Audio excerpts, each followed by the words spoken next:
السلام علیکم.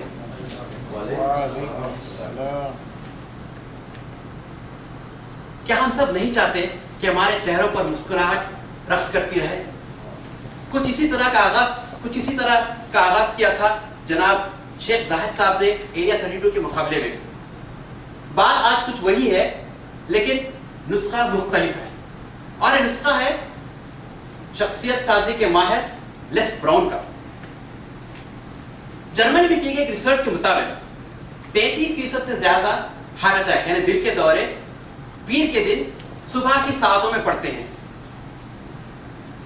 ماہرین نے اس کا یہ تشخیص کیا ہے کہ وہ لوگ اپنے کام سے پریشان رہتے ہیں اور ہفتے شروع ہونے پر وہ ذہنی تناؤ میں آ جاتے ہیں اور اسی لیے ہارٹ اٹیک کا شکار ہوتے ہیں.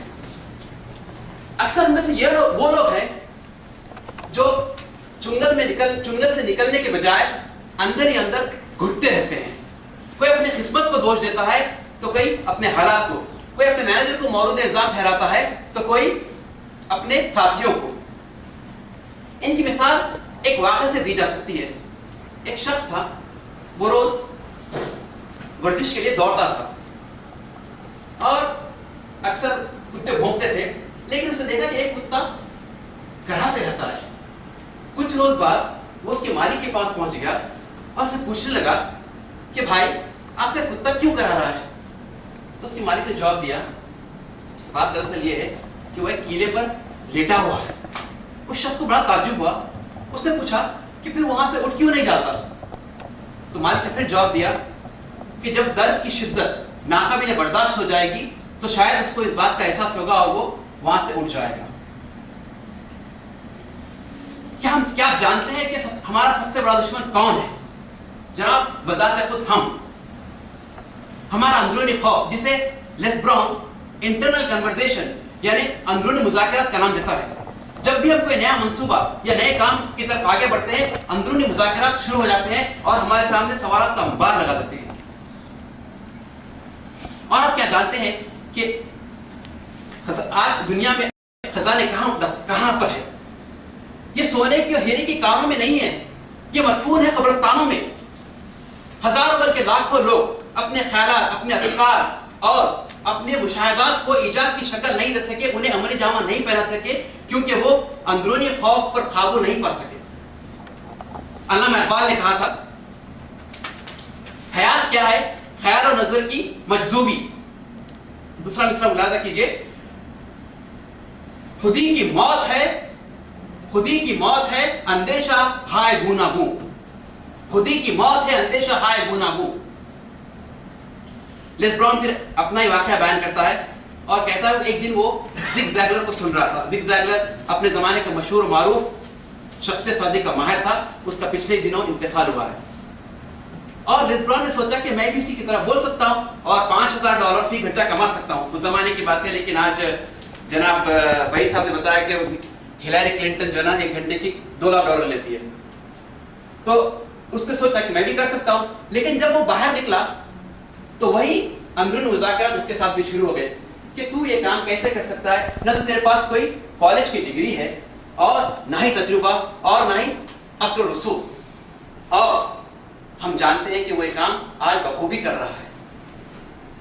اور اس نے بتایا کہ وہ اندرونی مذاکرات کو زیر کرنے میں اس لیے کامیاب ہوا کیونکہ اس کے پاس ایک مقصد تھا, ایک وعدہ تھا جو اس نے اپنی ماں سے کیا تھا کہ اسے ایک گھر دلائے گا. اور اسے کہنا ہے کہ اگر انسان کے پاس ایک اعلیٰ مقصد, ایک خواب ہو, تو وہ اپنے عزائم کو اور حوصلوں کو مضبوط کر سکتا ہے. اور یہی عزائم اور حوصلے اسے اپنی اندرونی قابلیت کو باہر نکالنے میں مدد کرتے ہیں اور اپنی توانائیوں کا استعمال کرنے کی ترغیب دیتے ہیں. مشکلات اور مسائل یہ تو راہ میں حائل ہوں گے ہی. جب جہاز پرواز بھرتا ہے تو جھٹکے لگتے ہیں اور ہمیں کہا جاتا ہے کہ سیٹ بیلٹ لگا لیجیے. ہم بھی جب آگے بڑھیں گے تو ہمارے سامنے مشکلات آئیں گی. پستی میں رہنے کے لیے کوئی خاص جستجو کرنے کی ضرورت نہیں پڑتی. جناب شیراز بھیجی صاحب نے کہا تھا تقریر میں کہ for every problem there is a solution, for every hindrance there is a passage, and for every question there is an answer. اس کے لیکچر کے کئی نکات ہیں